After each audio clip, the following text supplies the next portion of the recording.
दोस्तों UP home guard भर्ती की बड़ी अपडेट आई है। कितनी वैकेंसियां होने वाली हैं, क्वालिफिकेशन क्या है, क्या गर्ल्स अप्लाई कर सकती हैं या नहीं, सब कुछ अभी आपको सिर्फ कुछ मिनट में बता देने वाला हूं। नमस्कार साथियों, स्वागत है आपके अपने चैनल नौकरी फॉर्म गाइड में। यूपी होमगार्ड 2025 को लेकर जो भी महत्वपूर्ण जानकारियां हैं मैं आपको एक एक पॉइंट को बड़े आसानी से सरल शब्दों में बताने वाला हूं, तो मेरे साथ वीडियो के अंत तक बने रहिएगा। तो चलिए स्टार्ट करते हैं अपने वीडियो को। साथियों, यूपी होमगार्ड भर्ती 2025 में कुल पदों की संख्या 41,424 है, जो आगे भविष्य में बढ़ भी सकती है, लेकिन अभी फिलहाल में जो पद हैं वो 41,424 है। इसमें महिलाओं के लिए 20% का आरक्षण दिया गया है। इस हिसाब से महिलाओं के लिए जो पदों की संख्या है वो 9,000 के समथिंग है। भूतपूर्व सैनिकों के लिए भी 5% का आरक्षण है और स्वतंत्रता संग्राम सेनानी के आश्रित के लिए भी 2% का आरक्षण दिया गया है। शैक्षिक योग्यता की बात कर लेते हैं तो इसमें 10th प्लस वाले उम्मीदवार इस फॉर्म को अप्लाई कर सकते हैं। अब बात करते हैं ऑनलाइन फॉर्म। दोस्तों, यूपी होमगार्ड भर्ती की बड़ी अपडेट आई है। कितनी वैकेंसियां होंगी, क्वालिफिकेशन क्या है, गर्ल्स अप्लाई कर सकती हैं या नहीं, सब कुछ अभी आपको सिर्फ कुछ मिनट में बता देने वाला हूं। नमस्कार साथियों, स्वागत है आपके चैनल नौकरी फॉर्म गाइड में।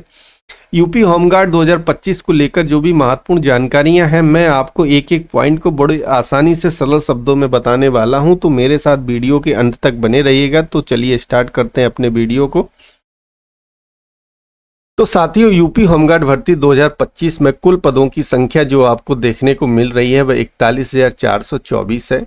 महिलाओं के लिए 20% का आरक्षण इसमें दिया गया है और भूतपूर्व सैनिकों के लिए 5% का आरक्षण है। स्वतंत्रता संग्राम सेनानियों के आश्रित के लिए 2% का आरक्षण दिया गया है। महिलाओं के आरक्षण के द्वारा पदों की बात करूं तो इसमें 9,000 के समथिंग पद महिलाओं के लिए रिजर्व किए गए हैं।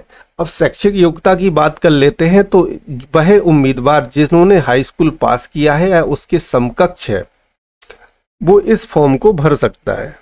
दोस्तों, यूपी होमगार्ड की भर्ती की बड़ी अपडेट आई है। कितनी वैकेंसियां होंगी, क्वालिफिकेशन क्या है, गर्ल्स अप्लाई कर सकती हैं या नहीं, सब कुछ अभी आपको सिर्फ कुछ मिनट में बता देने वाला हूं।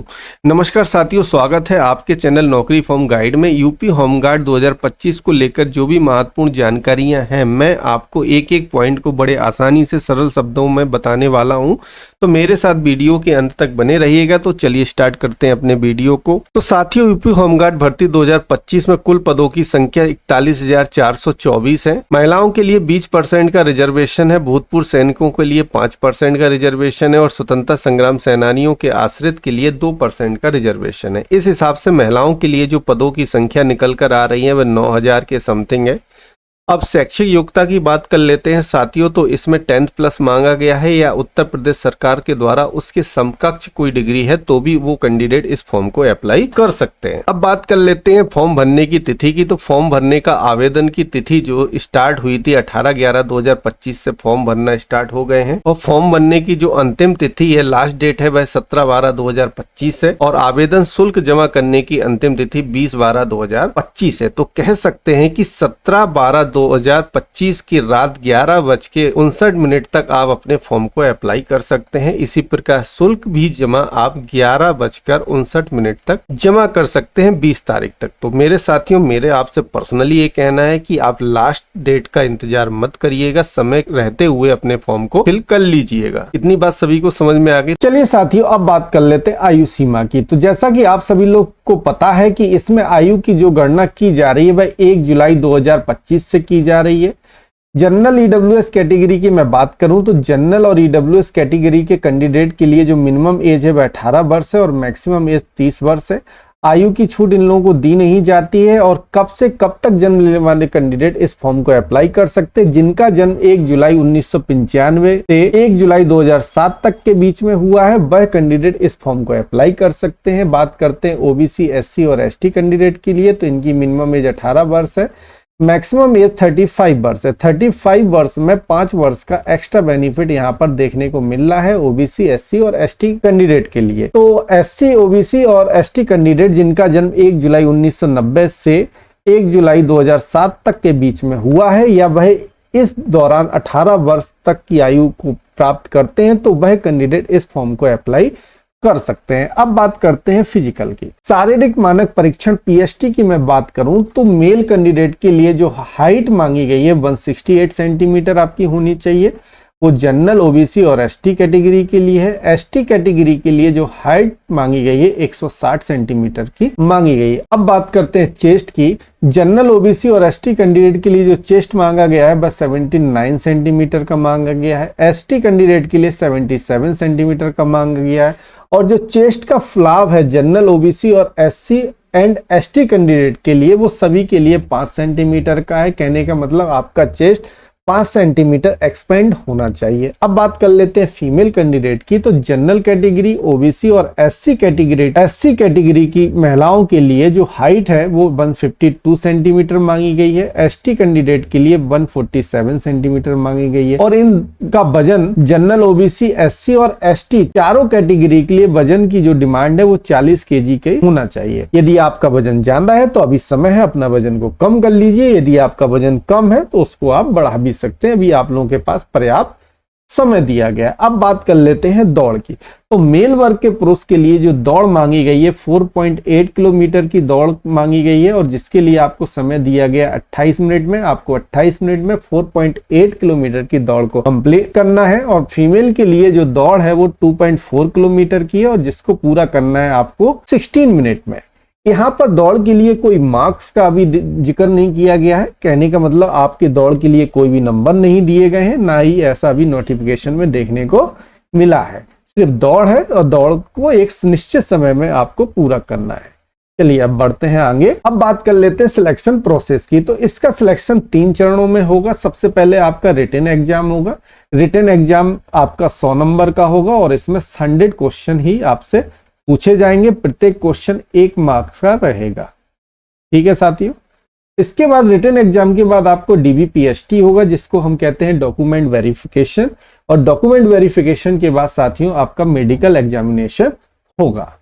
इसके बाद यदि आपकी ज्वाइनिंग होती तो आपकी जो सैलरी बनकर आएगी वो 28,000 से 30,000 के बीच रहेगी, जिसमें सभी भत्ते शामिल रहेंगे। इतनी बात सभी को समझ में आ गई। और इस वैकेंसी का सबसे बड़ा बेनिफिट गर्ल्स के लिए है कि आपको अपने होम जनपद में ज्वाइनिंग मिल सकती है। चलिए अब बढ़ते हैं आगे। अब बात कर लेते हैं एग्जाम के पैटर्न की। जैसा कि मैं पहले भी बता चुका हूं कि इसमें आपके 100 प्रश्न आएंगे, और 100 प्रश्न के लिए 100 मार्क्स दिए जाएंगे, जिसमें टाइम रहेगा आपका 2 घंटे का। सबसे बड़ा बेनिफिट इस भर्ती में आपको जो देखने को मिलेगा कि इसमें आपको सिर्फ एक सब्जेक्ट पूछा जाएगा, वो भी जीके एंड सामान्य ज्ञान से। तो बहुत ही अच्छा अवसर है उन सभी कैंडिडेट के लिए जिनकी मैथ कमजोर है, रीजनिंग कमजोर है। सिर्फ एक सब्जेक्ट पढ़ना है। यदि आप लोग अभी से तैयारी करते हैं तो आई एम श्योर दैट कि आप लोगों का सिलेक्शन 100% होगा। बस मेरे साथ आखिरी तक बने रहिए, मैं आपके लिए बेहतरीन टिप्स लेकर आऊंगा इस एग्जाम के लिए। तो अब बात करते हैं प्रत्येक मार्क्स की। तो आपको जैसा कि मैं बता चुका हूं, प्रत्येक प्रश्न के लिए 1 अंक निर्धारण किया गया है। लिखित परीक्षा में 25% से कम अंक प्राप्त करने वाले विद्यार्थी एनरोलमेंट के लिए पात्र नहीं होंगे। कहने का मतलब आपका एग्जाम 100 नंबर का है। यदि आपके मार्क्स 25% से कम आते हैं तो आपको भर्ती से बाहर कर दिया जाएगा। इसके बाद जो आपकी भर्ती की प्रक्रिया होगी वो किसी भी जनपद के अभ्यर्थी की उत्तर प्रदेश पुलिस भर्ती एवं प्रोन्नति बोर्ड लिखित परीक्षा एक ही दिनांक को हो सकती। कहने का मतलब आपका यहाँ पर यह है कि आपका जो पेपर होगा वो एक ही डेट को हो सकता है और एक ही पाली में हो सकता है। यदि ऐसा संभव नहीं हुआ तो आपका जो पेपर होगा एक से अधिक पाली में भी हो सकता है और एक से अधिक दिनों में भी जा सकता है, क्योंकि डिपेंड करता है कि कितने फॉर्म फिल हुए। यदि फॉर्म की संख्या ज्यादा होगी तो गवर्नमेंट इस पेपर को एक से अधिक दिनांक पर और एक से अधिक पाली में संपन्न करा सकती है। ठीक है साथियों। और जो आपका पेपर होगा वो कलम और कागज के आधारित लिखित परीक्षा OMR बेस होगा। ठीक है। OMR बेस आप सभी लोग जानते हैं कि ये आपकी ऑफलाइन पेपर होगा, कंप्यूटर पर पेपर नहीं होगा, तो इसको विशेषकर ध्यान रखिएगा। और लिखित परीक्षा जो होगी वो OMR आधारित परीक्षा प्रणाली के अनुसार संपन्न कराई जाएगी। ऐसा निर्देश आपको पहले से ही बता दिया गया है, तो इसलिए पहले से ही आप प्रिपेयर रहिएगा कि आपका जो एग्जाम होगा वह ऑफलाइन मोड होगा, पेन और कागज की मदद से होगा, कंप्यूटर पे आपका एग्जाम नहीं होगा। अब साथियों बात कर लेते हैं कि इस फॉर्म को भरने के लिए आपके पास क्या क्या डॉक्यूमेंट की रिक्वायरमेंट होगी। तो सबसे पहले आपको अपना OTR का रजिस्ट्रेशन करना होगा। OTR क्या होता है? 1 टाइम रजिस्ट्रेशन होता है। इससे बेनिफिट ये होता है कि आपकी डिटेल्स उत्तर प्रदेश पुलिस की साइट पर पहले से फिल हो जाएगी, जिससे आप नेक्स्ट भविष्य में कभी भी कोई फॉर्म भरते हैं तो आपकी आधी इंफॉर्मेशन पहले से ही फिलअप देखने को मिलती है। ओटीआर के बाद साथियों आपके पास आधार कार्ड होना चाहिए, यदि आधार कार्ड नहीं है तो पैन कार्ड होना चाहिए, पैन कार्ड भी नहीं है तो पासपोर्ट या डीएल, इन 4 डॉक्यूमेंट में से कोई एक डॉक्यूमेंट आपके पास होना चाहिए। इसके बाद आपके पास हाई स्कूल की मार्कशीट और उसका सर्टिफिकेट होना चाहिए। इसके बाद आपके पास कास्ट कैटेगरी का सर्टिफिकेट होना चाहिए। यदि आप SC ST से बिलोंग करते हैं तो उसका सर्टिफिकेट होना चाहिए। यदि आप OBC कास्ट से बिलोंग करते हैं तो उसका सर्टिफिकेट आपके पास होना चाहिए। अगर सिंपल लाइन में मैं आपसे कहूं कि आपके पास आपकी जाति का प्रमाण पत्र होना चाहिए जिसके लिए आप रिजर्वेशन मांग रहे हैं, तो जाति प्रमाण पत्र होना चाहिए आपके पास। अगर आप SC से हैं तो SC का होना चाहिए, OBC से हैं तो OBC का प्रमाण पत्र होना चाहिए। बस यहां पर एक कंडीशन है कि जो प्रमाण पत्र उन्होंने मांगा है तो 1/4/2025 के बाद का, और कब तक का होना चाहिए, 17/12/2025 के पहले का आपका प्रमाण पत्र जारी होना चाहिए।